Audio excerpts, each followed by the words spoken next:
Greetings. What's up, PK members? Good to see you.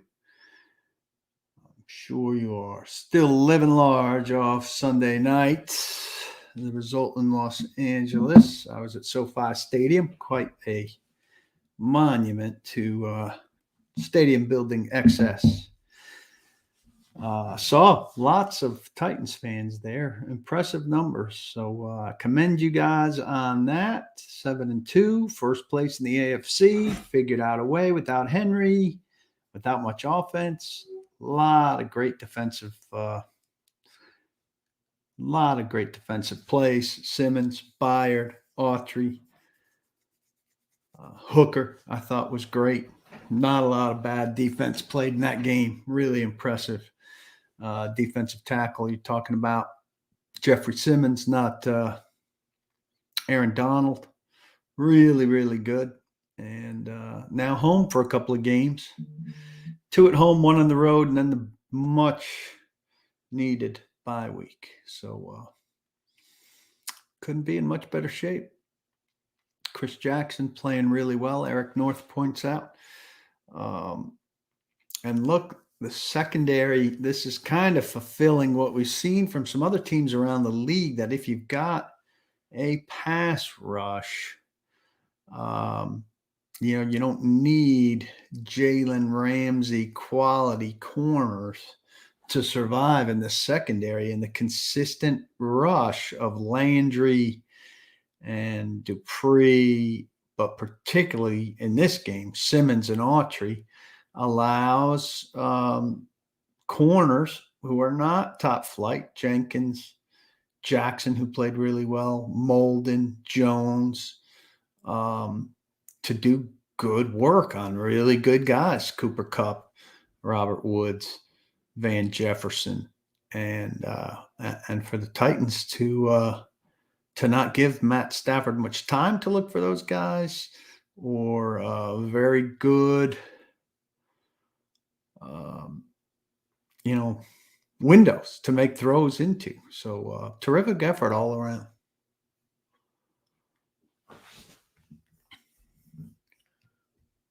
I think Dupree's arrow is definitely up. See flashes. I mean, I don't think he's still all the way back, but he's definitely trending up.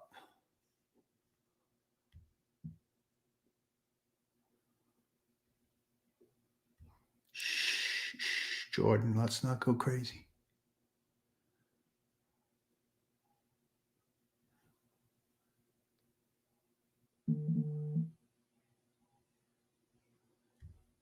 You don't have to go all the way here, Ben. You don't have to go all the way here. I mean, I don't know about you. I haven't seen every defensive line in football every week. Just be content that they're very good. I don't have any news on Long. I wasn't at Vrabel's press conference this afternoon on my way back from Los Angeles. I'm sure he didn't share any news on Long. And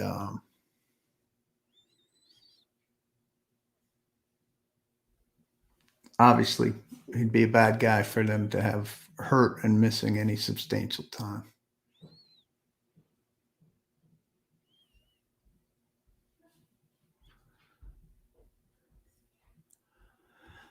AJ did not have a good game, and AJ was downtrodden after this game.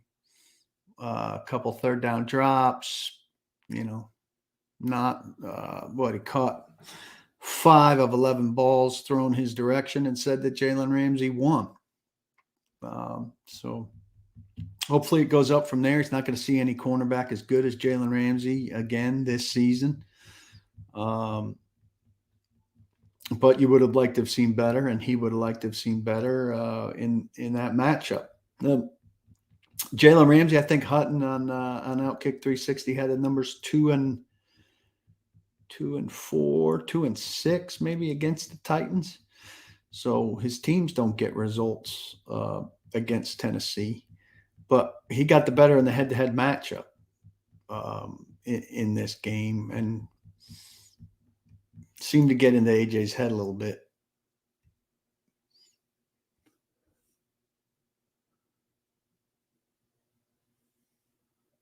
This is a very good question from Josh, and I think, I mean, I was one of the people. I don't think it's a narrative. I think it's the facts.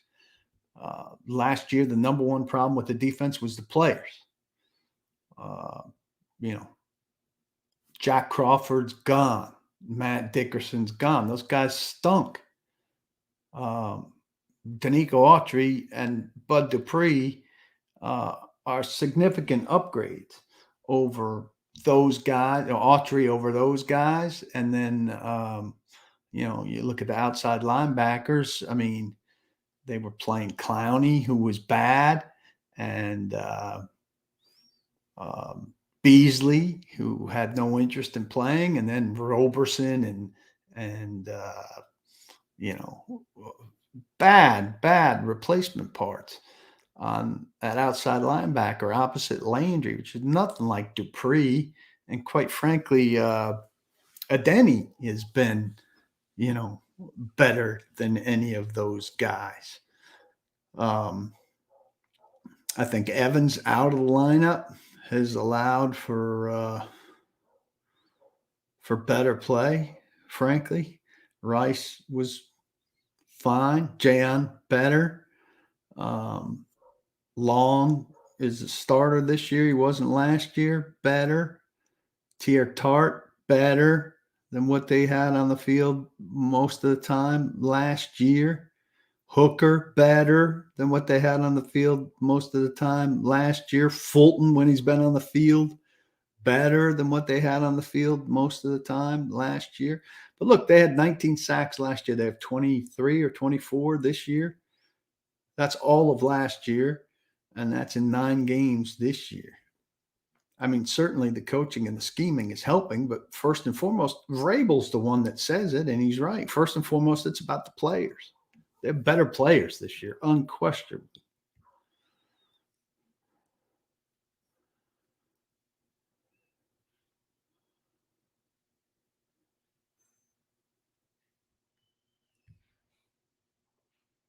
Yeah, I don't know why anybody's playing it like this is a mystery. Lawan was on the injury report last week, late in the week, with his knee. It's all about still his knee.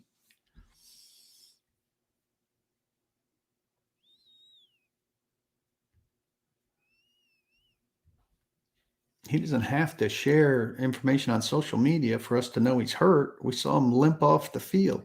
David Long limped off the field. He's got some kind of leg injury. JC Jackson is very good. I'd take Jalen Ramsey on physical skills above him.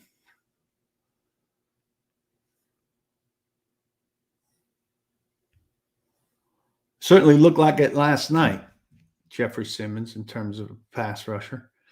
Um, Mike Vrabel talked about his technique being better last night, and that being part of the reason he got the results that he did. And Simmons talked to that. I'll probably write about that a little bit this week, especially if we talk to defensive coaches and I have a chance to talk to Terrell Williams about it.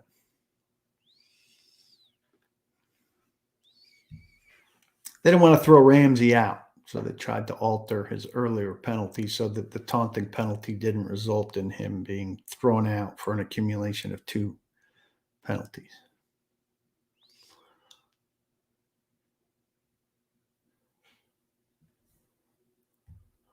Latest isn't always the best. That Houston game, his second game of his career, was phenomenal. The Buffalo game after the COVID layoff was phenomenal. Buffalo game a month ago was phenomenal. I mean, he's got a lot of Vrabel's got a lot of wins on his resume now that rank really well. It's hard to differentiate them.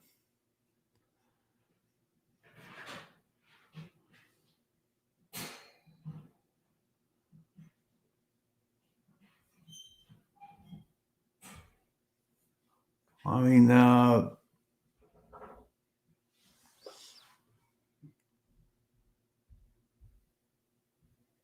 well, it's the strong Rams D line that kept the offense down. The offense was out of sync. It wasn't very good. The defense won that game. Um, Lawan's Davis will be back. Davis has to clear concussion protocol. Usually, if a guy misses a game, he doesn't miss 2 games. Lawan, uh, I was given indications they expected him to play, so I think it was a late decision. I didn't see anything happen in warm-ups. Thought he had a good warm-up from the bit of it that I saw, and I wouldn't expect him to miss more time. But quite frankly, Titans have won games pretty regularly last year and this year without Taylor Lewan. He's not making himself indispensable by any means. Jabari, I don't answer questions like this. Name with the question mark.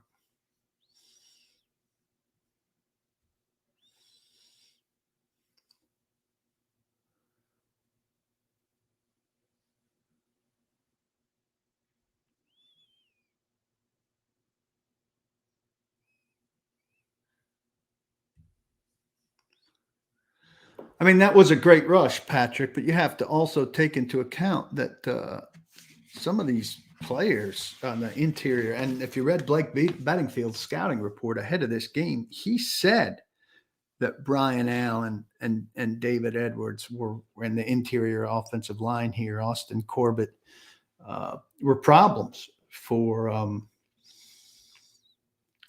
the Rams. So I'm not taking anything away from Simmons, but when he's driving David Edwards backwards, David Edwards is not a very good player.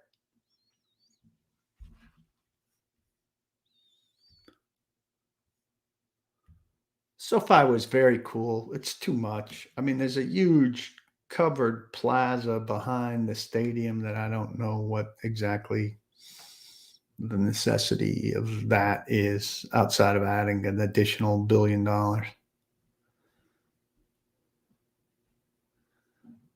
I mean, they had Isaac Bruce got his Hall of Fame ring in a ceremony there at halftime that was broadcast on the giant scoreboards that ring the top of SoFi Stadium. Well, why not have the ceremony in the stadium?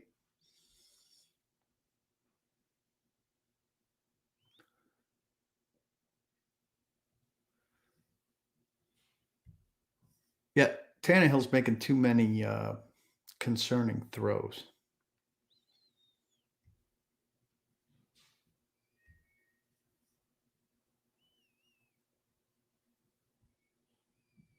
This is not true. Titans played Sunday night last year in Green Bay and sucked, played terribly.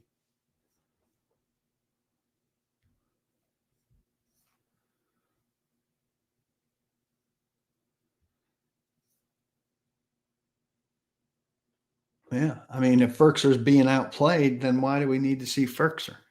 I'd rather see him throw to Pruitt right now. Firkser's doing nothing that indicates he should be getting the ball.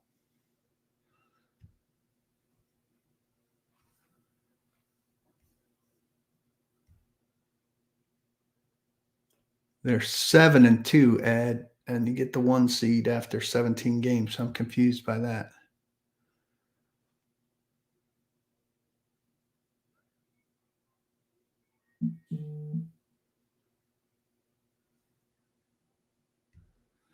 I don't know if they're seeing Radens as a guard only. I think they're working him as a guard only now. So for right now, he's a guard only. Certainly Hart's ahead of him. So I would think he's the 4th tackle right now.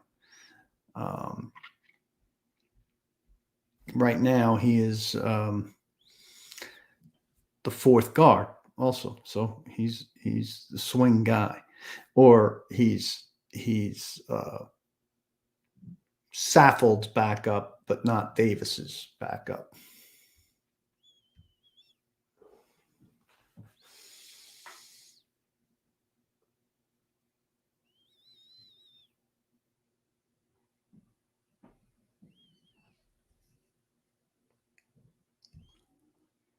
I mean, this is it's realistic. The number 1 seed is realistic, but the Titans lose to the Saints next weekend, which is totally conceivable, and the Ravens win, which is totally conceivable. And the Titans are out of the number 1 seed thing. So I mean, it's very much a week to week process.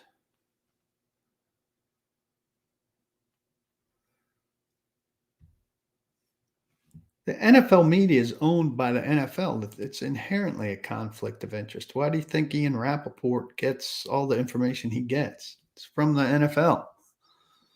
I mean, the fact that they've got a uh, facility there doesn't make it any better or worse. It's the league's media arm. Now, you're not going to see them reporting on Daniel Snyder.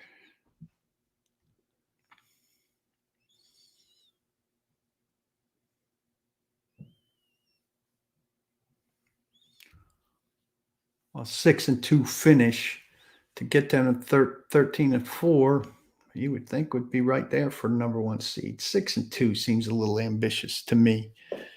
Do I have the schedule in front of me somewhere here?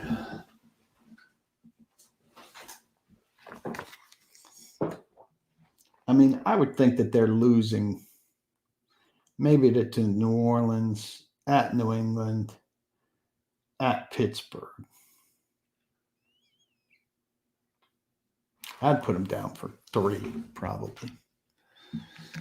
Or if not to New Orleans, one other surprise.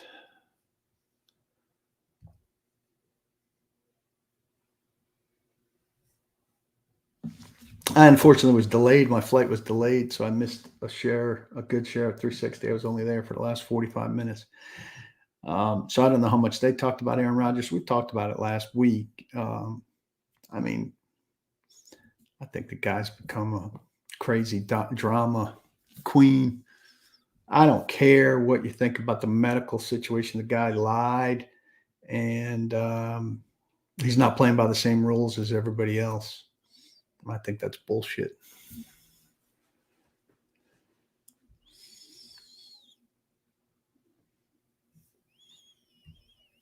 If you know anything about the Titans and the league, what you just did does not have a direct bearing on what you will do. So they just survived this incredibly difficult month.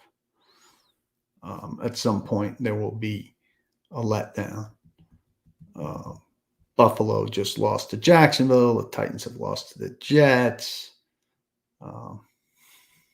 Teams lose games.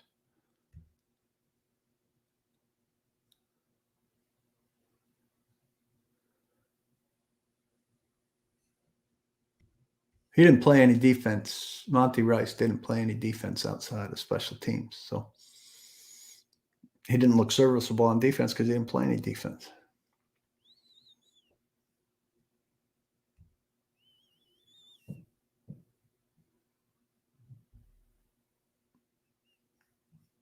That's fine, Patrick, but we're judging the Titans on their on the standings right now, which have them as the number one seed in the AFC. And if they lose and are 7-3, and the Ravens catch them at 7-3, you're right. The Titans would have the breaker on them based on conference record. So somebody else might be able to pass them. I don't know. I don't have the standings in front of me. I'm saying in the span of a week or 2 weeks, that thing can change very quickly.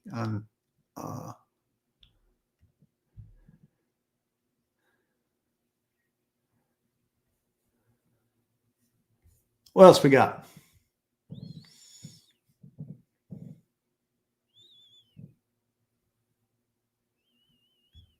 Like, here's one. Josh is pumping up NWI. And NWI is, good at being NWI for sure. But Westbrook-Akina had one 14-yard catch yesterday. So, I mean, maybe when waiting, we haven't talked in a while and you wanted to bring up NWI, but NWI did nothing yesterday.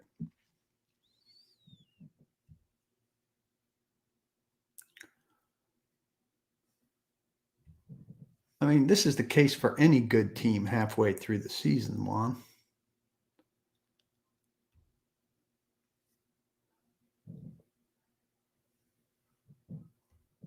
No, I think the Titans are the best team in the AFC. I don't have standings in front of me. Titans are the best team in the AFC. I mean, this is a remarkable month that they just had.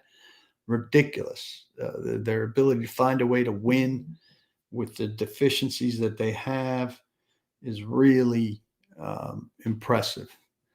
And I think they'll be right there at the end based on the schedule. But the offense has to get it going. Offense has to get it going.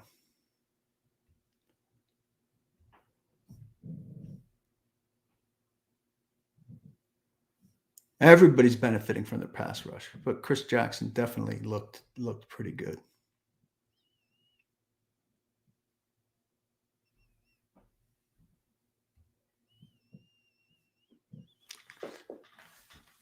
It was a pretty good, big third down catch, Will. I played a bunch of special teams. I don't know. Am I supposed to be excited about my third wide receiver making one third down catch in a game against one of the best NFC teams on a day where the offense didn't gain 200 yards? On a day when he's targeted one time? I mean, I like NWI overall, but as third wide receiver, they need a third wide receiver to be doing more than he's done. I mean, I think, don't get me wrong, I think Westbrook-Akina's topped out at what Westbrook-Akina is. But I think they should have somebody better than Westbrook-Akina as their third wide receiver. And I think they think so too, which is why they signed Josh Reynolds. But Josh Reynolds hasn't done shit. But without Henry, I think you got to have Brown and Jones and ideally a better third wide receiver than they have, even if you've got Chester and Marcus and Nick maxing out what they are, because I think we've seen all of their ceilings and they're all probably fours.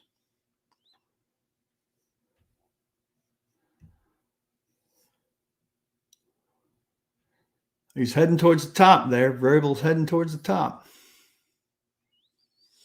I mean, I haven't seen anybody coach this team that's pulled out as many unexpected wins with as many available excuses.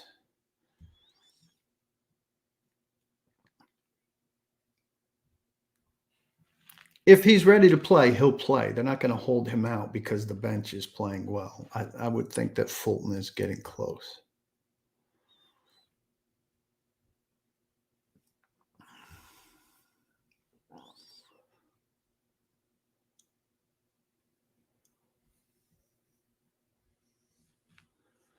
Eric says they need a healthy and productive Julio, AJ to be consistent, more stable offensive line, and some form of a rushing game, but hopefully they get it together versus the Jags, the Texans, etc. That's fine.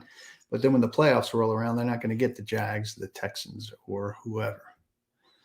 And you can be excited about the potential for Derek to be back in the playoffs. Derek's not coming back in the playoffs and getting 28 handoffs and carrying for 175 yards and 3 touchdowns. I think that's a pipe dream.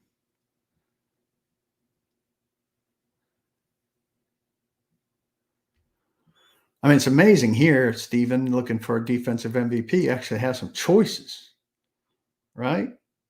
I mean, off the top of my head right now, in terms of consistent impact, I think I'd go Danico Autry.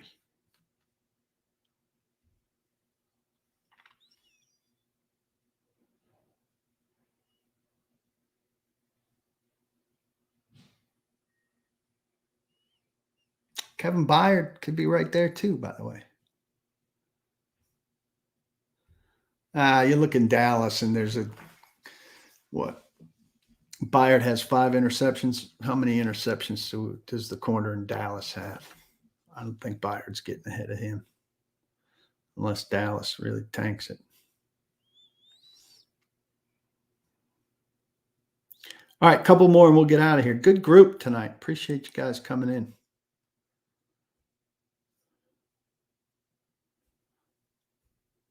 You only got 7?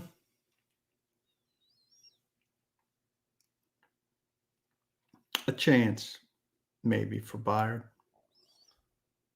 Keeps going well. Diggs. He's also got some touchdowns off of those.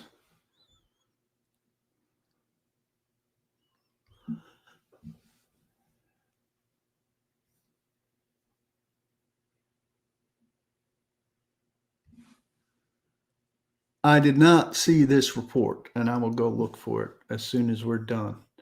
But if Derrick Henry got 5 screws and a plate, I would lean towards Adam Schefter's report. That's pretty serious. Most guys get 1 screw. So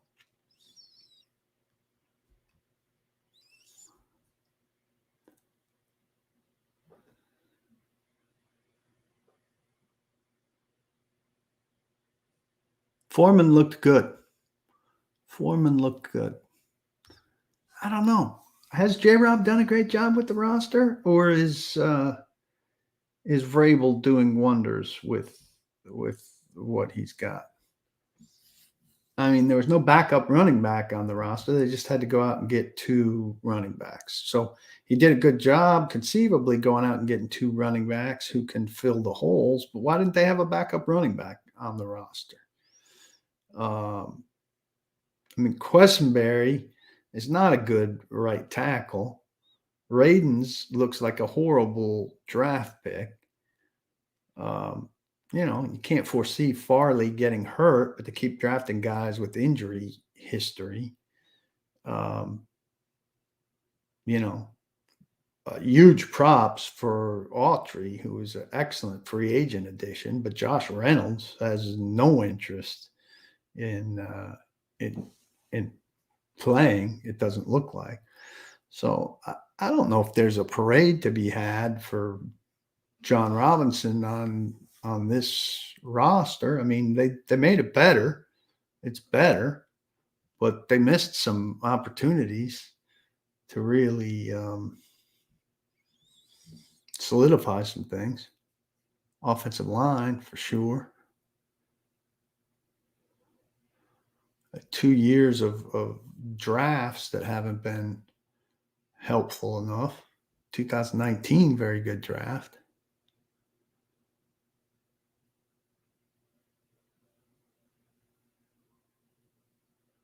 Somebody says the 5 screw report was on NBC last night. So Pro Football Doc probably commenting on that.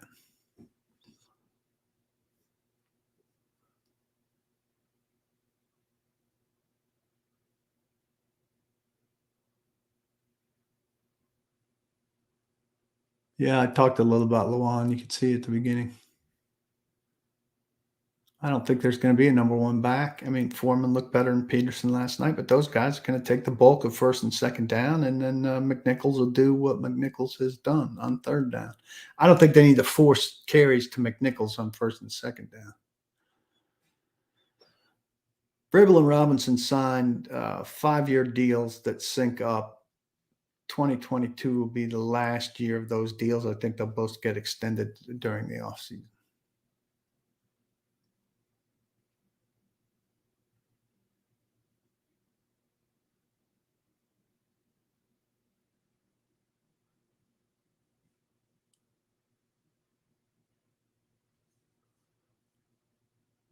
Took far too long to get rushers.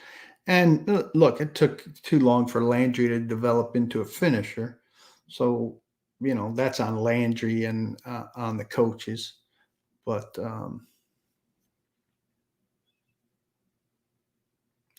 we'll see. All right, let's go back, watch some more of this game. Good half an hour chat. Enjoyed it. Thank you all for coming. Don't block the box. Do lock the locks. Check out Outkick 360 tomorrow, 2 to 5. Much more Titans discussion and lots on everything going on in the world of football, NFL, college, any other headline that pops between now and then. We'll cover it, talk about it in great detail. Appreciate all of you. Spread the gospel and have a great rest of the night. Thanks.